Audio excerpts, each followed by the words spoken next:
अयोध्या में क्या हुआ जब श्री राम की प्राण प्रतिष्ठा के बाद सामने आए श्री राम के पूर्व वंशज जिंदा सबूत को देख मुस्लिम देशों में छाया हड़कंप। रघुकुल नंदन के इन वंशजों का श्री राम प्राण प्रतिष्ठा में क्या योगदान होने वाला है? आखिर कौन है रघुवंश को आगे बढ़ाने का दावा करने वाले यह लोग? क्या है इनकी पूरी सच्चाई, जानेंगे आज की इस वीडियो में। दोस्तों, जो भी श्री राम को दिल से मानता है कमेंट में जय श्री राम जरूर लिख दे। अयोध्या में श्री राम मंदिर की प्राण प्रतिष्ठा की तैयारियां पूरी हो चुकी हैं। संपूर्ण अयोध्या नगरी को दुल्हन की तरह सजाया जा चुका है।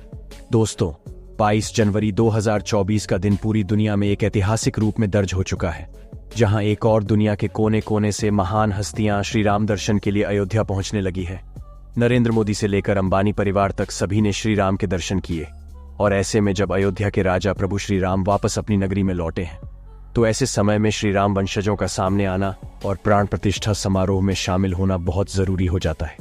दोस्तों, आपको ये बता देते हैं कि प्रभु श्री राम रघुवंशी थे। इसकी जड़ें सूर्य वंश से जुड़ी हुई मानी जाती हैं। तो फिर आज के समय में ये वंश कहां पर है? दोस्तों, आपको पता ही होगा, जब श्री राम 14 वर्षों के वनवास के बाद अयोध्या वापस लौटे थे, तब माता सीता की पवित्रता पर सवाल उठाए जा रहे थे। इसी के चलते माता सीता वाल्मीकि जी के आश्रम में रहने लगी थी और इसी आश्रम में उन्होंने अपने 2 पुत्रों लव और कुश को जन्म दिया था। परंतु माता सीता के वियोग के बाद भी प्रभु श्री राम ने कभी दूसरी स्त्री के बारे में नहीं सोचा और मर्यादा पुरुषोत्तम बन रहे।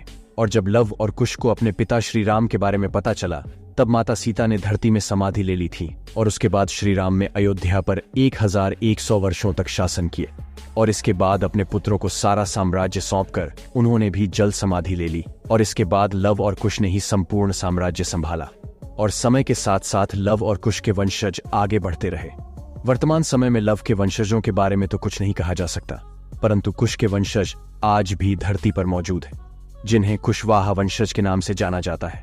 इसके अलावा सिसोदिया, कुशवाहा, मौर्य, शाक्य और गहलोत को मिलाकर जो वंश सामने आते हैं, वह सभी श्री राम के वंश माने जाते हैं।